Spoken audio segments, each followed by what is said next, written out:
Hi, I'm Adriana Gonzalez. The following video will be an educational skit in which I will be attempting to teach you all the details, history, and contestation of the Emancipation Memorial in Washington, D.C. I hope you learned something. Today I'll be teaching you all about the monument that you see behind you right now. We are standing in Lincoln Park in Washington, D.C., and this is the Emancipation Memorial, also known as the Freedmen's Memorial. It is made of bronze. It stands about 10 feet tall with a granite base. It depicts Abraham Lincoln and a freed slave kneeling in front of him. Lincoln has his left hand outstretched and his other hand resting on a pillar holding the Emancipation Proclamation. I can't believe I got to come here today just to see it. Let's start talking about the history of this monument. It was unveiled in 1876, and it's unique because it was funded only by formerly enslaved African Americans. There were two designs that they could have gone with. The first is the one that I showed you all. It's sculpted by Thomas Ball.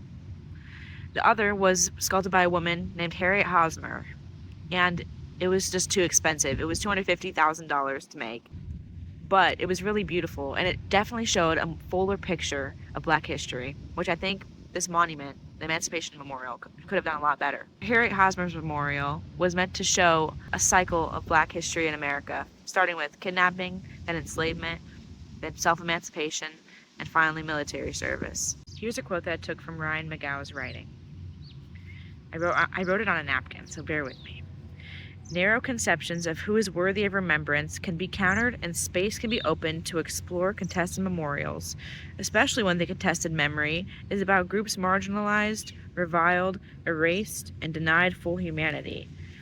But countering erasures of humanity in some fashion is important if sacred spaces are to accommodate multiple inclusive articulations of the past. I chose this quote from Ryan because I think it fits really well. I think the statue definitely failed to accommodate to multiple articulations of the past. It really only shows one narrow point of view, and that's why it's so highly contested. It was torn down in Boston, and that says something. I think we need to be more careful about what we're putting in spaces that are public. Even Frederick Douglass himself didn't like the design. He thought it was wrong that this man was on his knees, and he wanted him to be standing tall. And I can't help but agree with him, though it's hard to pick a side because the people that funded this memorial were actually enslaved before, and they wanted to honor Lincoln in this way. Even though we've talked a lot about the contestation and protests that go on at this memorial, and even the tearing down of it in Boston, lots of people really celebrate and commemorate and love this memorial too. Every year there's an annual wreath laying for Archer Alexander. He's the man who is the model for the African American in the memorial. This year marked the 150th anniversary, so they had a whole reenactment of the unveiling. Frederick Douglass had an impersonator who gave a speech, and they even had an impersonator for Charlotte Scott.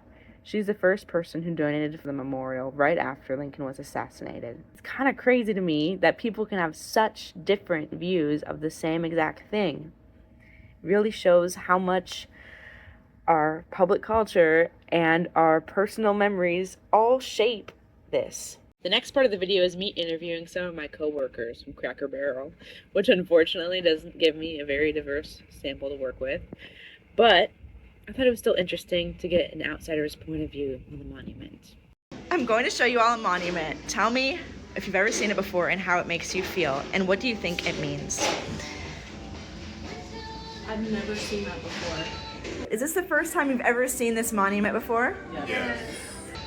I've never seen that. Emancipation? Oh, that is Lincoln. What is your first impression of it? And how does it make you feel? It makes me feel sad because how long has it been around? How does it make you feel? Sad, very controlling. I do get the Lincoln looks like he's got a lot of power in this statue here. He's painting Abraham as like a god, savior. Yeah. I think it looks like blasphemy. Why? Because he's like acting like a savior. I didn't know we had this as a monument or a memorial. They never really talk about it in the schools, which is kind of silly. If you didn't know what was going on at this time period, it could give a really wrong message if you didn't know the history behind it. No, Like, he's why the is one that the did slave it. on his knees, you know what I mean? Like, why is he lower? I don't like that. If you don't know about your history, you're doomed to repeat it. Yeah, no, it's So- important to know that, but also like I've never heard about this. Is this the first time that you've seen this monument? It looks vaguely familiar. What is your first full impression when you actually think about it, and how does it make you feel?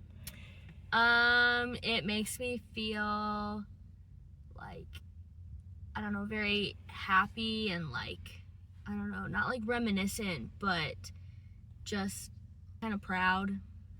Proud? Why? Well, because I mean, it's the emancipation of the slaves. That's kind of a big deal and like a huge turning point in our country. Now that you've finished the video, I want you to think about how you feel about the monument now. Does it still make you mad and sad and confused as to why we even have it around? Because that's how I felt when I first saw it.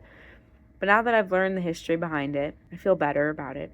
And I question if it was right to tear it down in Boston. I think a lot of the time we are controlled by our society. We do things because we want others' approval. We don't really research before we make decisions, before we form an opinion. I think that can be really dangerous. That point was solidified even further with my friends who I interviewed. They had never seen the statue in their lives. They hardly even knew about the history behind it. Some of them didn't even know what emancipation meant. I just didn't put that part in the video.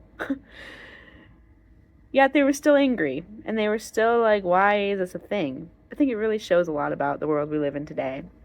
And taking this class made me more grateful for the memorials that surround me in my everyday life.